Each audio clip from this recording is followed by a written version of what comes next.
10 scary laws in Russia you should never break. Counting down from number 10, drinking in public places. The Russian government has made several attempts trying to reduce the excessive drinking habits of the country.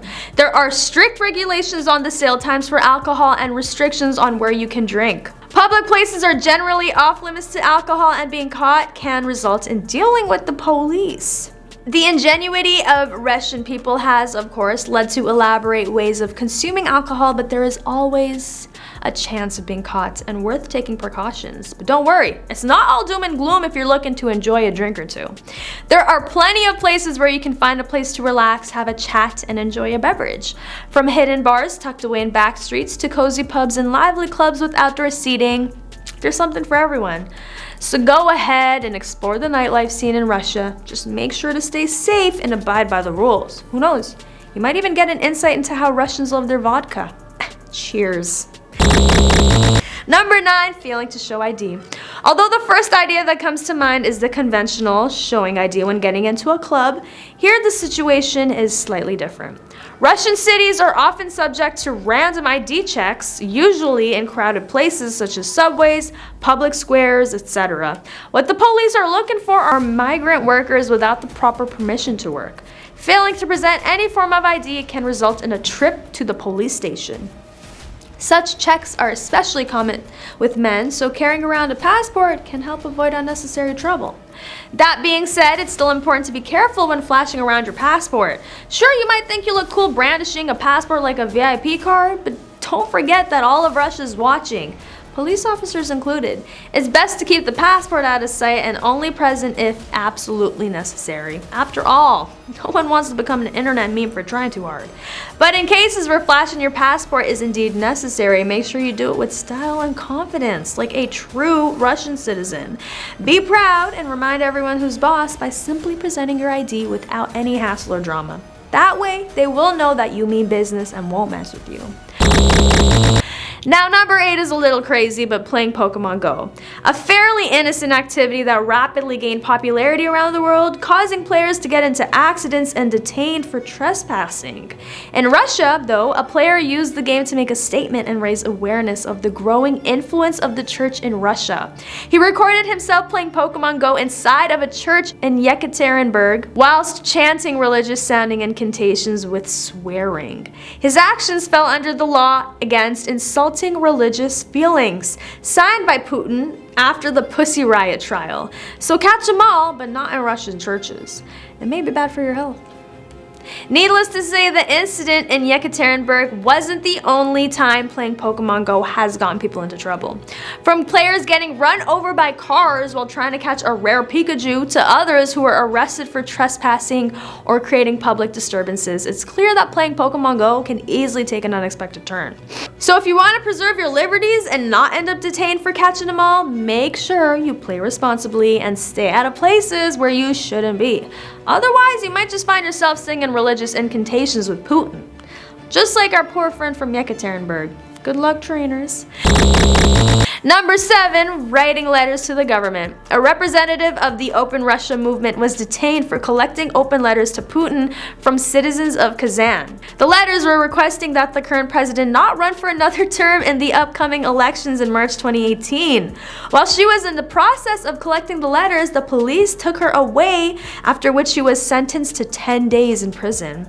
Her arrest was unexpected and thankfully did not affect the people who wrote letters, but it is still a warning to whomever wants to have a chat with Mr. President. Despite the obvious political implications of this incident, we can't help but laugh about it. After all, if you're a citizen in Kazan and you want to get your message across to Putin, why not just mail him directly? We should really be thankful that our friendly neighborhood police decided to take the letter collector away before she could post him on the Kremlin's doorstep. The irony of this whole event is hard to miss. Citizens of Kazan are being punished for not wanting their president to stay in office, when he hasn't even officially announced whether or not he plans on running for re-election yet. Talk about getting ahead of yourself. Number 6, smoking in public places. Battling smoking has been a recent aim of the government, and to be frank, their efforts have been successful. Smoking is now prohibited inside restaurants, bars, and nightclubs, so only the most determined smokers huddle outside in the Russian winter to get their fill of nicotine. But the lawmakers have gone further and have now forbidden smoking in the vicinity of many public places. The public places in question are universities, hospitals, government buildings, theaters, museums, stadiums, and stations, be it train or bus. Lawbreakers are approached, but the police request them to immediately extinguish their cigarettes and give them a moralistic chiding. Those who ignore the rules can easily be arrested and detained for up to 15 days, a high price to pay for persistently smoking a cigarette. On to number 5, bribes, receiving or giving. Corruption is still a major issue in Russia, requiring the constant attention of the government, but naturally it is a complicated situation, given that most bribes are received by the government. Ironic, right? Bribery is still present in police stations, hospitals, and many other public institutions. Giving a bribe used to be an easy way to avoid paperwork on a traffic fine or to skip the line for a doctor's appointment. As the crackdown continues, it is advisable to be very wary of offering bribes. The trouble resulting in such an offense can bring along many significant complications. That said, it's important to note that the situation in Russia is far from perfect. It's no secret that there are still many public institutions and officials who practice bribery, but the good news is that they don't get away with it anymore. The Russian government has taken a tough stance against corruption, and those caught taking or giving bribes will be severely punished. So if you ever find yourself in trouble with the law, remember, bribing your way out is not an option, and while it may seem like an easy solution at first, you'll likely end up with much bigger problems than you started off with. Just keep your hands clean and stay on the right side of the law. Number 4, painting Easter eggs. As we learned from above, it is not a good idea to meddle with the feelings of the religious community. Although this arrest was not officiated under the insulting religious feelings law, it did cause a public outcry.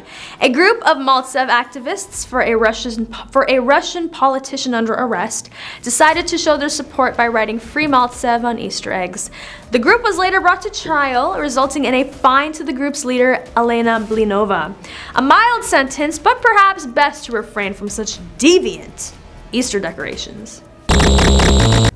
Number 3, joining peaceful protests. Peaceful or not, any form of public outcry, be it a meeting, a protest, or just a gathering, needs to be authorized. Without the proper permission to hold such an event, it's considered, yes, considered. It is considered illegal to be a part of it. Naturally, very few of these protests will receive such permission, since more often than not, they are aimed against the government. Moreover, notifying the authorities of the upcoming meeting can undermine the event altogether, so most protests are illegal and any participants can be taken away and arrested, especially the leaders. But even bystanders can get caught, and the police aren't willing to listen to stories, of innocence, so it's best to stay clear of any such event that is quite common in today's Russia. A wise thing to do would be just to stay away unless you want to make a stand. Otherwise, it's better not to risk your safety and freedom for the sake of making a point. After all, the risks are too great. And if you really feel like engaging in some civil disobedience, there are plenty of online resources that can help you organize such activities safely and legally. Just remember, knowledge is power. So make sure to educate yourself before jumping into an illegal protest, otherwise you might regret it big time. Better safe than sorry. On to number 2, coming out as homosexual. Russia eradicated the direct law against homosexuality as far back as 1993, but despite that, the stigma has remained strikingly harsh in Russian society, especially by today's standards. The year 2013 brought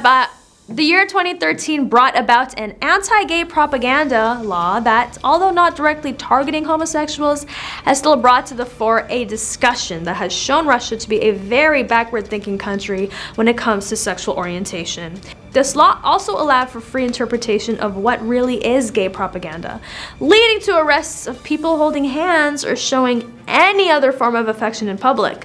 A disturbing reality for Russia's gay community. Now, as the world progresses and more countries are recognizing same-sex marriage, Russia's still lagging behind. Even though the country has made strides to move away from its oppressive stance in homosexuals in recent years, there's still a long way to go before homosexuality is accepted in Russian society. A lot of people have tried to bring about change by introducing new legislation or by speaking out through protests and petitions, but it's not just up to them. The citizens of Russia need to be open-minded and willing to accept different lifestyles if they want real progress. So let's all help out our brothers and sisters in the LGBTQ+ community by showing them we support their right for equality. After all, love is love no matter who it's between, and in this day and age, that's something we should all strive for. And finally, number 1, this one's a very bizarre one, posting on social media. The fight against internet extremism is very real in Russia. Posting or reposting material falls under the law against public calls for extremism and for stirring feelings of hatred among the public. A crime very easily committed when not careful on social media, resulting in very real prison sentences. The law naturally targets the main social media platform in Russia. But of course, other platforms do not guarantee complete safety. Moral of the story, reserve social media pages for holiday snaps and keep opinions to yourself if you don't want to be arrested. These were the top 10 scary laws in Russia you should never break. So make sure you do your research on this country if you decide to visit. I'm your host, Jonina, and I hope you have a spooky rest of your day.